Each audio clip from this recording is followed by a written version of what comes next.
velikaša i njihove riznice su bile uvijek prebogate. Naravno da je to mamilo razne razbojnike, gusare, profesionalne vojske različitih naroda, kasnije Arape, Katalonce, razolarane bande koje su gubivši bitke prolazile preko ovih terena, tako da su na meti uvijek bili manastiri, odnosno njihove riznice. Naravno da su i monasi zarobljavani, kasnije prodavani u roblje, pa se dešavalo veoma često da različitim čudima, posredovanjem svetitelja, predstav Bogorodice Hrista, ili budu oslobađeni ili na kraju posredovani samih gospodara, velikaša koji su za njih davali otkup. Manastir Hilandar je građen sasvim svrsishodno, jedna moćna utvrda, i on je istovremeno jedini srpski živi srednjovekovni grad u dana današnji, znači od svog osnivanja. Grad koji nikada na silu nije zauzet. Postoje niz lepih priča, niz legendi, niz predajskih kazivanja o tome kako je posredstvom Bogorodice i višnih sila Hilandar više puta u tim velikim opsadama oslobađan, dakle spasavan. Desilo se, kažu negde na početku još onog starog Hilandariona, da su 1000 razbojnika napali manastir, a da su onda monasi izmolili posredovanje predstave Bogorodice, koja je spustila na tu vojsku razbojnika jednu veliku maglu. Oni su u magli potukli, dakle ne znajući o čemu se radi i ko je u pitanju. Ostala su pretekla za samo trojice da svedoče tom velikom čudu, a kad se magla podigla, oni su, uvidevši šta se dogodilo, prešli bratstvo, zamonašili se i tu završili svoj život. Kasnije, u srednjem veku, dogodilo se, postoje pisani tragovi, čitalo se dočanstva, negde 30. godina 14. veka, dakle u vreme kad je iguman bio Danilo, kasnije arhijepiskop drugi Danilo, naš onaj koji je pisao žitija srpskih kraljeva i crkvenih velikodostojnika, on je vodio jednu odbranu koja je trajala više meseci sa pirga Svetoga Save, komandovao tom odbranom i nisu uspjeli razbojnici da, dakle, na silu osvoje naš manastir. Poznato je u srednjem veku da su monasi bili najljući borci, da su čuvali svoje kuće i svim raspoloženim sredstvima su branili manastire. Vrlo često u velikim opsadama carskih gradova Vasileusi su pozivali čitava monaška bratstva da brane njihove prestonice. Tako isto i manastir Hilandar je više navrata odbranjen zahvaljujući srčanosti, hrabrosti i do kraja, dakle, požrtvovanju monaha. Na Svetoj Gori poznato je da su nekolika bratstva postradala u tim takvim opsadama, kao recimo što je bratstvo manastira Zografa, koga su napali papski legionari, dakle profesionalni vojnici, i onda se čitavo bratstvo povuklo na pirg najviše u manastiru, zajedno s Argatima, i tu su postradali njih 24 plus 5 profesionalnih radnika. Dakle, neprijatelj je zapalio pirg i oni su se, dakle, boreći se do poslednjeg trenutka, pojući psalme, i pojući molitve Gospodu Bogorodici direktno vazdani na nebo.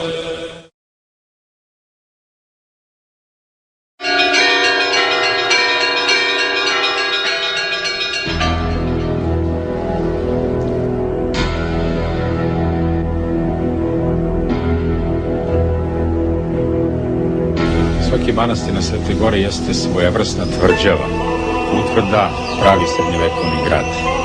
To je rađeno iz apsolutno funkcionalnih razloga, zato što je Sveta Gora u srednjem veku naročito bila često meta gusara, razbojnika, Saracena, Arapa, kasnije Turaka. Svi su se zaletali na njena blaga, na njene riznice, i mnogi su manastiri zbog toga postradali. Hilandar imao sreću da je jedan od retkih manastira na Svetoj Gori koji nikada nije na silu osvojen. To se dogodilo pre svega zahvaljujući mudrosti naših srednjovekovnih gospodara, mudrosti pre svega Svetoga Save i Svetoga Simeona, koji su stari Hilandarion, koji su zatekli razoren i urušen, opravili, dozidali, dogradili i sasvim utvrdili. Objekat na čijem vrhu se nalazimo poznat je pod imenom pirg Svetoga Save, dakle potiče iz toga kraja, samoga kraja 12. veka, visok je negde blizu 40 metara. i bio je glavna odbrambena kula manastira Hilandara. Pirg je, kao svaki drugi pirg na Svetoj Gori, imao, a i danas ima, jedan mali paraklis koji je praktično zavetna crkva, jer dešavalo se kroz istoriju Svete Gore često da neprijatelj upadne u manastir, onda se čitavo bratstvo povlači na ovakve objekte, a pošto je osnovni zadatak monaha da se mole pre svega na Svetoj Gori, to se onda drži velika molitva za spasenje duša pre svega i naravno brani se do poslednje mogućnosti, do poslednjeg časa. Poznato je da su mnoga bratstva na Svetoj Gori na ovaj način postradala. Istovremeno poznato je da nijedno bratstvo nikada istorije nije zabeležila, da se ikada jedno bratstvo neprijatelju predalo. Dakle, njihov je posao da brane svoju svetinju do poslednje kapi krvi, a onda se praktično sa ovakvih mesta direktno vaznose u nebo.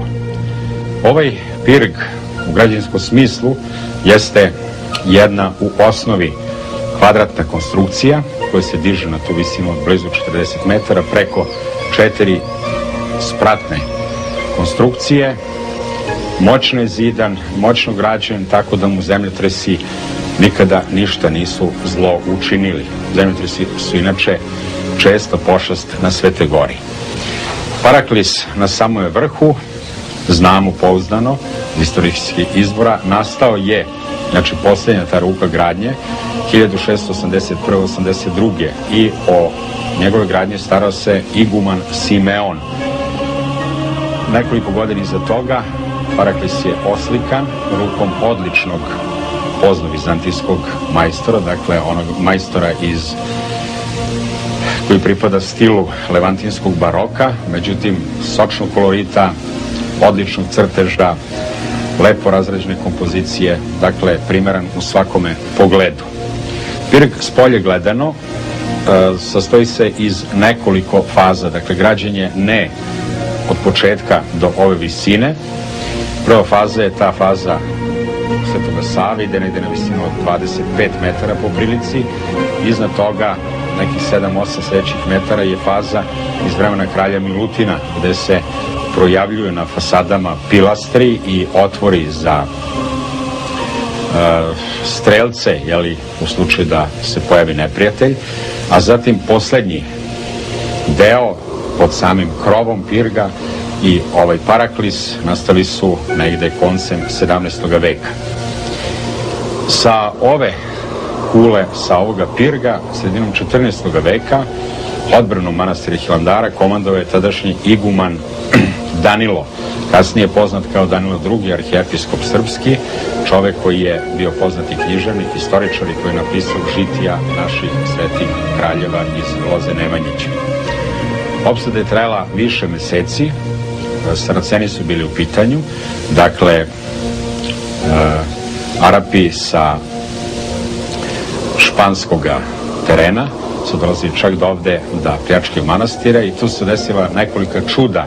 Manastir je spasen na taj način što je na kraju jedan monah uspio da se provuče, prođe kroz opsadu, dojavi našim gospodarima u Srbiji da je manastir u velikoj opasnosti, stigla je prava vojska i gusari su oterani. Ovaj pirg dominira danas nad čitavim Hilandarom i svojim lepotom svedoči pre svega mudrost, znanje i umeće naših srednjovekovnih gospodara, čijoj brizi se praktično Hilandar održao do dana današnjeg i niz reku vremena, kroz svojih 8 vekova stigao neoštećen do nas.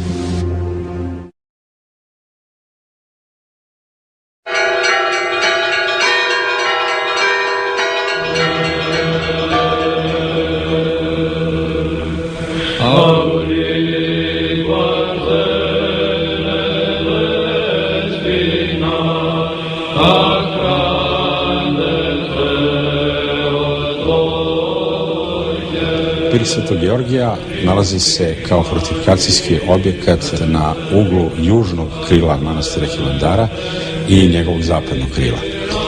Predstavlja po visini, po veličini drugi pirg u manastiru, visok je 35 metara Međutim, utisak iz manastira je sasvim drugačiji, jer Pirg počinje iz jedne daleko niže tačke, odnosno najniže tačke u Hilandaru, iz samog starog potoka.